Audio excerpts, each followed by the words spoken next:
ہوتا، چھوٹے سے گاؤں کے چھوٹے سے کونے میں وہ دکان ہوتی ہے اور اس کو چلانے والے کریم بھائی کو پورا گاؤں جانتا ہے اور کریم بھائی ہر شخص کو اس کے نام سے پہچانتے ہیں گاؤں کے۔ تو مہنگائی آ جاتی ہے، ہر چیز مہنگی ہو جاتی ہے، آٹا مہنگا ہو جاتا ہے، چاول مہنگے ہو جاتے ہیں، گیہوں مہنگا ہو جاتا ہے، تیل کھانا پکانے کا مہنگا ہو جاتا ہے، یعنی ہر چیز مہنگی ہو جاتی۔ لیکن کریم بھائی اپنی قیمتوں میں اضافہ نہیں کرتے۔ کیوں نہیں کرتے؟ کہ جب وہ قیمتوں کے متعلق سوچتے ہیں تو ان کے ذہن میں وہ بیوہ آتی ہے جو روز آ کے آدھا کلو آٹا ان سے خریدتی ہے، کیونکہ 1 کلو آٹا خریدنے کی طاقت اس کے پاس نہیں۔ یا کریم بھائی کے ذہن میں وہ مزدور آتا ہے جو رات کو جب ڈیلی ویجز کے بعد دن دہاڑی لگا کے کمائی کر کے اس دکان پہ آتا ہے سودا خریدنے کے لیے، تو 3 مرتبہ وہ میلے کچلے نوٹ 3 مرتبہ گنتا ہے کہ کہیں زیادہ نہ چلے جائیں۔ تو کریم بھائی سوچتے ہیں کہ میں کیسے قیمت بڑھاؤں، تو وہ نہیں بڑھاتے۔ تو جب مہنگا خریدتے ہیں اور سستا بیچتے ہیں تو پیسے ختم ہو جاتے ہیں۔ تو پہلے وہ جو انہوں نے اپنے بچے کی اسکول کی فیس کے لیے پیسے رکھے ہوتے ہیں وہ ختم کرتے ہیں، پھر بیٹی کے بیاہ کے لیے جو پیسے رکھے ہوتے ہیں وہ ختم کرتے ہیں، پھر اپنے بھائی سے پیسے مستعار لیتے ہیں، پھر دور پار کے کسی رشتہ دار سے پیسے لیتے ہیں، اور آخر میں وہ ساہوکار جو 4-6% مہینے کے اوپر ان کو پیسے دے رہا ہوتا ہے اس سے پیسے لیتے ہیں، مگر قیمت نہیں بڑھاتے۔ تو ایک دن وہ آتا ہے جب کریم بھائی خاموشی سے ایک بڑا سا تالا اس چھوٹی سی دکان پہ لگا کے اسی دکان کے اندر ایک چارپائی پہ بیٹھ کے رونے لگتے ہیں، اور وہ بھی اس طریقے سے کہ ان کی بیوی کے ان کے بچوں کو پتہ نہ چلے۔ یہ میں آپ کو حکومت کی کسی پالیسی کا ذکر نہیں کر رہا ہوں، یہ میں آپ کو IMF پروگرام یا یہ والی پالیسی یا PDL یا یہ والا ریٹ یا وہ والا ریٹ، یہ میں آپ سے وہ بات نہیں کر رہا ہوں۔ میں آپ سے ایک حقیقت آپ کے سامنے رکھ رہا ہوں کہ کوئی آڑت ہو، کوئی چھوٹی کونے کی دکان ہو، کوئی گھر ہو یا کوئی ملک ہو، اگر آپ مہنگا خرید کے سستا بیچتے چلے جائیں گے تو بھائی آخر کب تک؟ ایک نہ ایک دن آئے گا کہ آپ کو موٹا سا تالا لگانا پڑے گا اور اپنی دکان کے اندر بیٹھ جائیں گے۔ 3-4 ہفتے ہو چکے ہیں، پورا خطہ جنگ اور آگ کے دھوئیں میں بالکل دھندلا چکا ہے۔ ماں سوا آگ کے، ماں سوا طوفان کے، ماں سوا میزائل کے، ماں سوا ڈرون کے، ماں سوا گرتی ہوئی مکانوں کی دھمک سے، ماں سوا اس کے آپ کو کچھ سنائی نہیں دیتا، آپ کو کچھ دکھائی نہیں دیتا۔ لیکن اس پورے وقت میں 3-3.5 ہفتے حکومت ایک آہنی دیوار بن کے، جو طوفان تھا مہنگائی کا، جو طوفان تھا تیل کی قیمت کا، وہ آپ کے سامنے ایک سیسا پلائی دیوار بن کے کھڑی رہی۔ آپ کو یہ معلوم ہے، سب آپ کو بتا رہے ہیں، تقریباً 130 ارب روپے، 129 اگر میں اسپیسیفکلی کہوں ارب روپے خرچے گئے۔ پچھلی حکومتوں کی طرح یہ نہیں کیا گیا کہ جیسے کریم بھائی بینکرپٹ ہو گئے تھے ملک کو بینکرپٹ کر دیا جائے۔ یہ 130 ارب روپے اپنے ترقیاتی منصوبوں میں سے کاٹ کر دیے گئے عوام کو، اور وہ چھوٹے چھوٹے جو آپ کے سامنے وزیر اعظم نے کے حکم کے ذریعے ہم پیش کرتے رہے، وہ چھوٹے چھوٹے حقیر نذرانے، چاہے وہ وزراء کی تنخواہ تھی، چاہے وہ 50% پیٹرول میں کٹوتی تھی، چاہے وہ 60% گاڑیوں کا تالا لگا کے بند کر دینا تھا، مگر ایک ایک پیسہ جو خرچ کیا گیا وہ بچت سے خرچ کیا گیا، ارسپانسبلٹی سے خرچ نہیں کیا گیا۔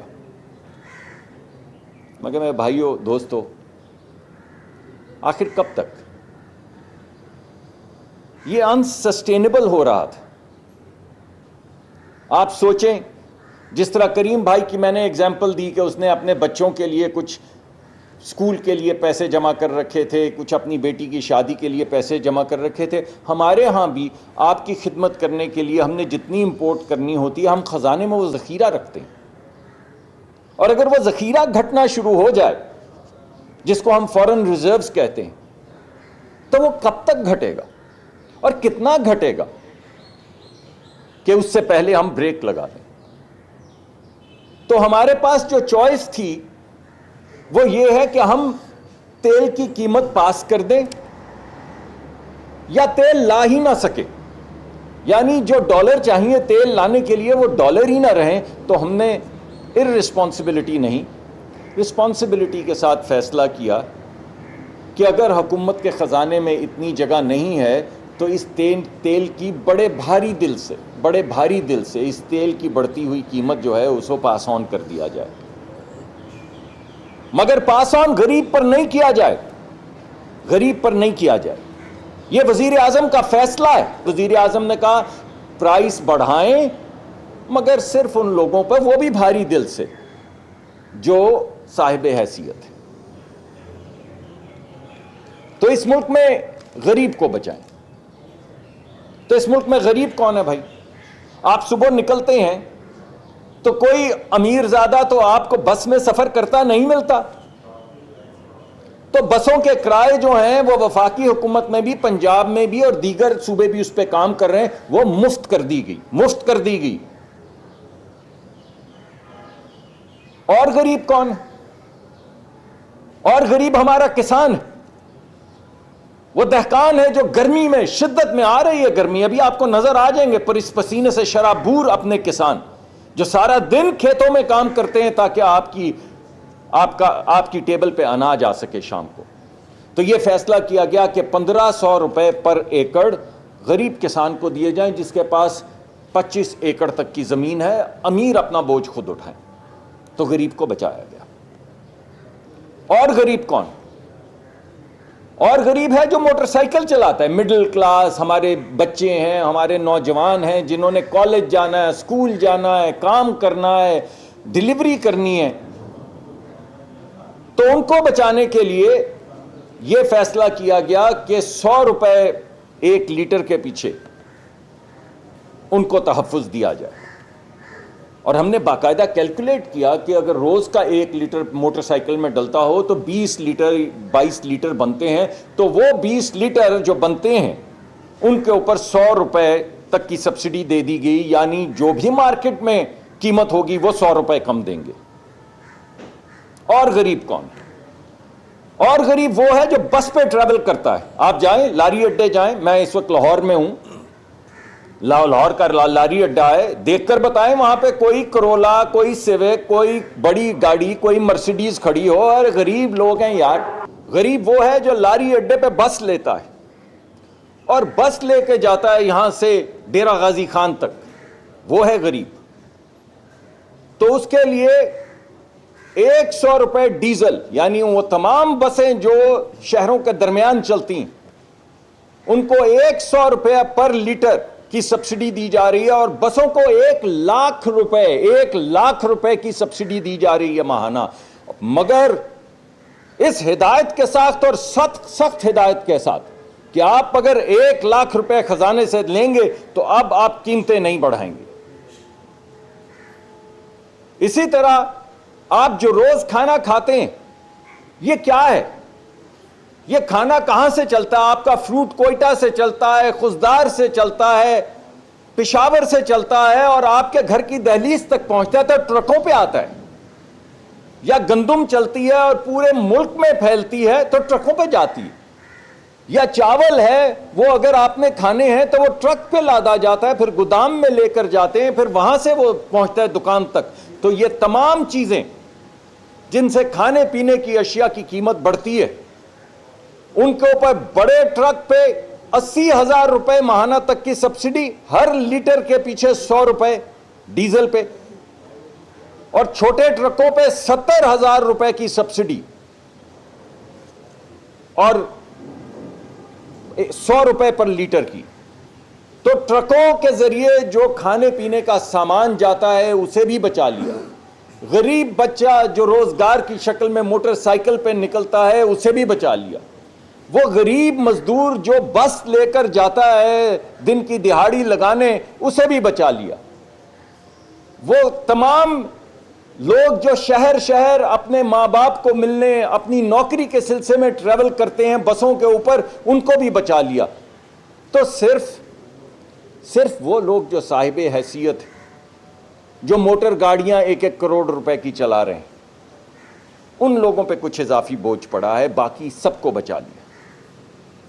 پرسوں تک یہ بات سامنے آئی کہ آپ نے غریب کو تو بچا لیا, چلے مانتے ہیں, چلے آپ نے موٹر سائیکل والے لوور مڈل کلاس کو بھی بچا لیا, مانتے ہیں, مگر مڈل کلاس کا کیا ہوگا؟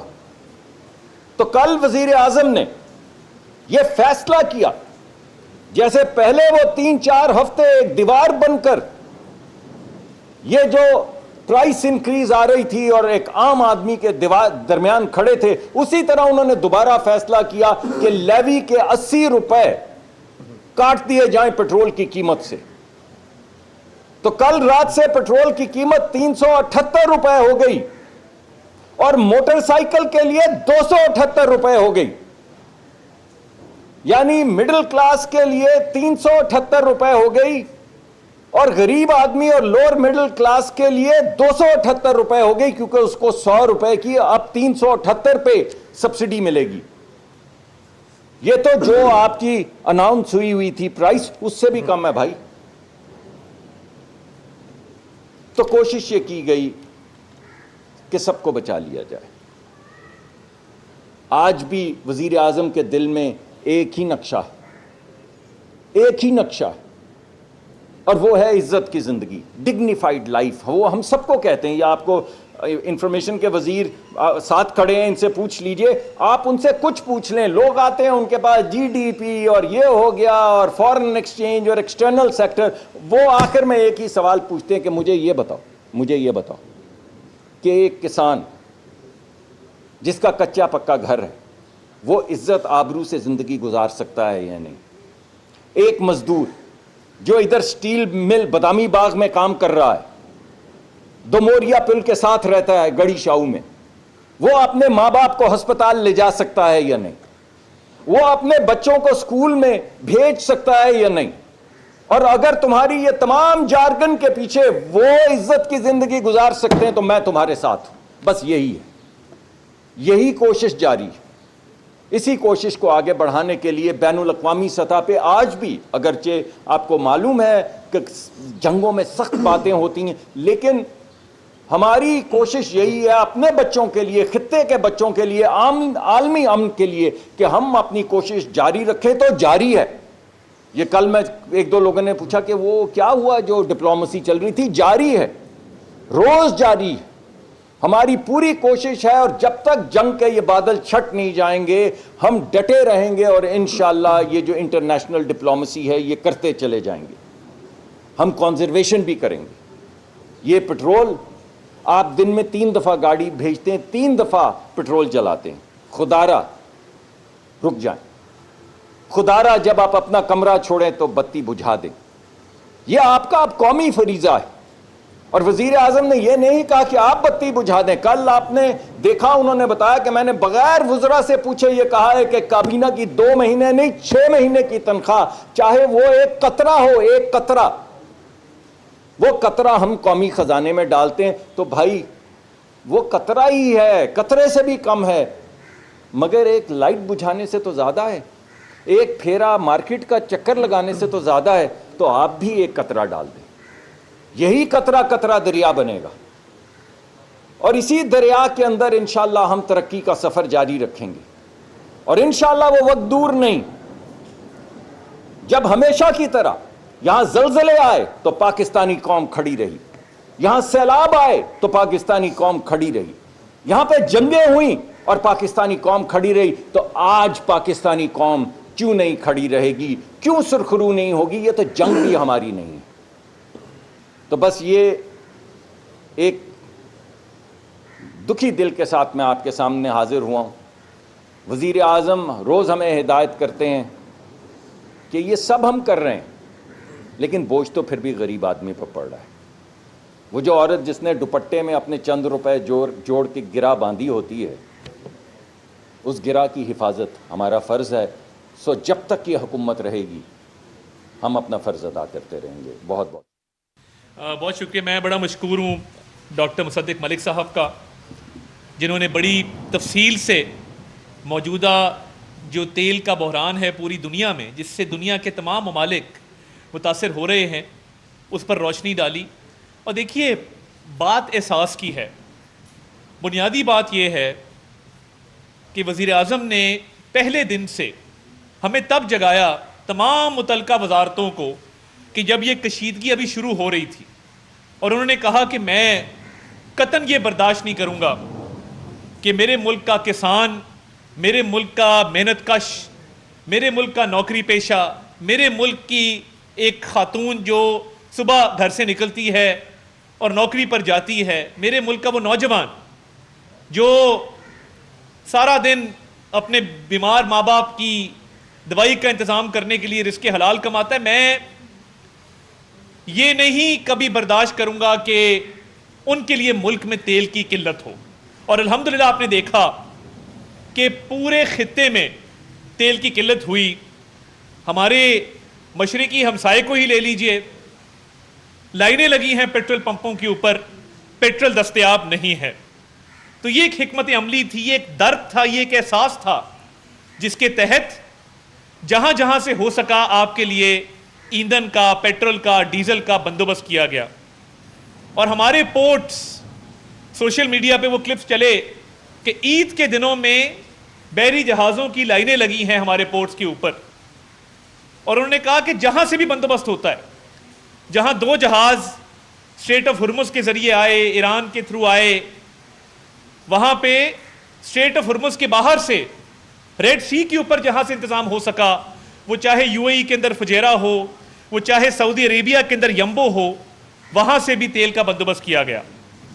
اور پورے پاکستان میں الحمدللہ اللہ تعالیٰ کے فضل سے, کیونکہ وزیر اعظم نے ایک پروایکٹیو اپروچ اپنائی اور بر وقت اس کا نوٹس لیا, کہیں پر قلت پیدا نہیں ہوئی. قلت ہمارا مسئلہ نہیں پاکستان کا, ہمارا مسئلہ یہ ہے کہ جنگ کی وجہ سے جو سپلائی لائنز جو افیکٹ ہوئی ہیں اور جس کی وجہ سے قیمتیں اوپر گئی ہیں, تاریخ میں بین الاقوامی سطح پر قیمتیں کبھی اتنا اوپر نہیں گئی تھیں. اب جس طرح ڈاکٹر صاحب نے کہا کہ تیل خریدنے کے لیے ڈالرز جو ہیں وہ ریکوائرڈ ہوتے ہیں, تو ہم نے بہت احتیاط کے ساتھ چلنا ہے کہ ہم تیل اتنا استعمال کریں جتنے کی ہمیں ضرورت ہے. اور دیکھیے, یہ کہنا بڑا آسان تھا کہ سبسڈی دے دی, لوگ بڑے آرام سے کہہ دیتے ہیں کہ سبسڈی دے دی. میں آپ کو بتا نہیں سکتا کہ کتنے راتیں وزیر اعظم جاگے, ان کی پوری ٹیم نے کس طریقے سے ارک ریزی کی, دن رات لگائے کہ ایک ایک پائی جوڑ کے 129 ارب روپے 3 ہفتے تک, جب پوری دنیا میں اور اس خطے میں لوگ پریشانی کا شکار تھے, لائنوں میں لگے ہوئے تھے, تیل مل نہیں رہا تھا, قیمتیں اوپر جا رہی تھی, پورے 3 ہفتے وزیر اعظم نے یہ بوجھ عوام پر نہیں آنے دیا. اور انہوں نے کہا کہ پیٹرول کم کرو, اور سرکار نے شروعات کی, 50% کٹوتی کر دو تمام سرکاری تیل میں, 60% گاڑیاں بند کر دو, وزیروں کی مشیروں کی تنخواہیں بند کر دو, جو ترقیاتی منصوبے 100 ارب وہاں سے کاٹ دو, جہاں جہاں سے ہو سکا پیسے جوڑ کر. اور وزیر اعظم نے کہا کہ میں عید پر, خصوصی طور پہ عید کے تہوار پر, میں اپنے لوگوں کو یہ اذیت برداشت نہیں کرنے دوں گا. اور عید اچھی گزری اور الحمدللہ قیمتیں نہیں بڑھی اس ملک کے اندر. مگر یہ حالات ہمارے پیدا کردہ نہیں ہیں, یہ تمام ممالک اس کا سامنا کر رہے ہیں. اور جب کشیدگی بڑھی تو آپ نے دیکھا کہ اب وہ ٹائم آیا کہ جب ایک نیشنل رسپانس کی ضرورت تھی. وزیر اعظم نے تمام لوگوں کو اکٹھا کیا, تمام متعلقہ حکام بیٹھے ایک کمرے کے اندر, جس میں 4 وزرائے اعلیٰ تھے, جس میں پی ایم اے جے کے چیف منسٹر گلگت بلتستان, تمام نیشنل لیڈرشپ کو اکٹھا کیا اور کہا کہ اب نیشنل رسپانس کی ضرورت ہے. ہم جتنا بوجھ اٹھا سکتے تھے ہم نے اٹھایا. تو اب جو آپ کے سامنے ڈاکٹر صاحب نے ایک سبسڈی کا پیکج بتایا, یہ ہمارا نیشنل رسپانس ہے, جس کے تحت وفاقی حکومت بھی بوجھ اٹھا رہی ہے, صوبائی حکومتیں بھی بوجھ اٹھا رہی ہیں، اور ان طبقات کو جو محروم ترین ہیں، جو مستحق ترین ہیں، ان کے تحفظ کے لیے کام کر رہے ہیں، کیونکہ جب سبسڈی آتی ہے تو لینڈ کروزر والا بھی اس سے اتنا فائدہ اٹھاتا ہے جتنا کہ ایک موٹر سائیکل والا فائدہ اٹھاتا ہے. تو اس لیے یہ نظام وضع کیا گیا. اور دیکھیے مہنگائی بڑھتی ہے جب گڈس ٹرانسپورٹ، پبلک ٹرانسپورٹ کے کرایوں میں اضافہ ہو. الحمدللہ اسلام آباد ہو، پنجاب ہو، کرایوں کا بالکل جو اضافہ تھا روک دیا گیا ہے، اور پبلک ٹرانسپورٹ مفت کر دی گئی ہے. سندھ نے بھی کرایوں میں اضافہ روک دیا ہے، وہ اضافہ نہیں کرنے جا رہے. اور اب جو سبسڈی آئے گی، جو ٹرکس کو، بسز کو، وینز کو ملے گی، اس سے بھی عام آدمی کو سہولت ہوگی. اور یہ جب سارا کچھ ہو گیا اور قیمتیں بڑھ گئیں، میں جس شہباز شریف کو جانتا ہوں اس نے ہار نہیں مانی. انہوں نے کہا کہ میں تب تک چین سے نہیں بیٹھوں گا جب تک میرے لوگ تحفظ محسوس نہ کریں. کہ ان معاشی مشکلات میں نے ان کا بھرپور تحفظ کیا ہے. وہ آخری دم تک پرائسنگ فارمولے کے اوپر اپنی ورکنگ کرتے رہے، اور انہوں نے کہا کہ میں رستہ نکال کے چھوڑوں گا کہ یہ مزید پیٹرول کی قیمت میں کمی کیسے کی جا سکتی ہے. اور الحمدللہ جہاں پر آپ کی نیک نیتی ہو، آپ محنت کریں، رستے نکلتے ہیں، اللہ تعالیٰ آپ کی مدد کرتا ہے. تو تیل کی انکریز کے بعد انہوں نے لیوی میں 80 روپے کمی کی، اور آج آپ دیکھ رہے ہیں یہ جو پیٹرول 458 روپے کا تھا وہ 378 روپے کا مل رہا ہے. تو لوگ ہمیں پوچھ رہے تھے کہ بھئی لیوی کم کیوں نہیں کرتے. اب obviously اس پرائسنگ فارمولا کے اندر بہت ساری چیزیں ایسی ہیں جس پر بہت زیادہ ایفرٹ ریکوائرڈ ہوتی ہے، آپ کی 100 طرح کی کمٹمنٹس ہوتی ہیں. مگر وزیراعظم نے کہا کہ میں عوام کو ریلیف دے کر رہوں گا، مجھے ان کے دکھ کا، درد کا احساس ہے، اور یہ ان کی کاوش تھی کہ جس سے 80 روپے کی یہ مزید کمی کی گئی. اور ابھی بھی وہ روز ایک جائزہ اجلاس ہوتا ہے، تمام متعلقہ وزارتوں کو وہ کٹہرے میں کھڑا کرتے ہیں اور وہ کہتے ہیں مجھے آج کی کارکردگی بتاؤ کہ آج تم نے عوام کو سہولت دینے کے لیے کیا کیا. اور تمام وزارتیں اپنی کارکردگی پیش کرتی ہیں کہ جی آج ہم نے یہ فارمولا بنایا ہے، آج یہ بنایا ہے. تو جس طرح ڈاکٹر صاحب نے کہا کہ آپ یقین رکھیے اور آپ اعتماد رکھیے کہ جو انسانی طور پر ہو سکتا ہے وزیراعظم کی قیادت میں وفاقی حکومت، صوبائی حکومتیں کر رہی ہیں آپ کے لیے، اور سفارتی سطح پر بھی ہماری کوششیں جاری ہیں. تو آپ کو بالکل تنہا نہیں چھوڑیں گے. یہ سبسڈیز جائیں گی. وزیراعظم نے ایک ڈیجیٹل والیٹ کا انتظام کیا ہے پبلک ٹرانسپورٹ کے لیے، گڈس ٹرانسپورٹ کے لیے، کہ یہ ڈائریکٹ کیش ٹرانسفر ہوگا جس طرح رمضان شریف کے اندر ڈائریکٹ کیش ٹرانسفر ہوا ایک شفاف نظام کے تحت. تو ہماری کوشش جاری ہے، ہماری کاوش جاری ہے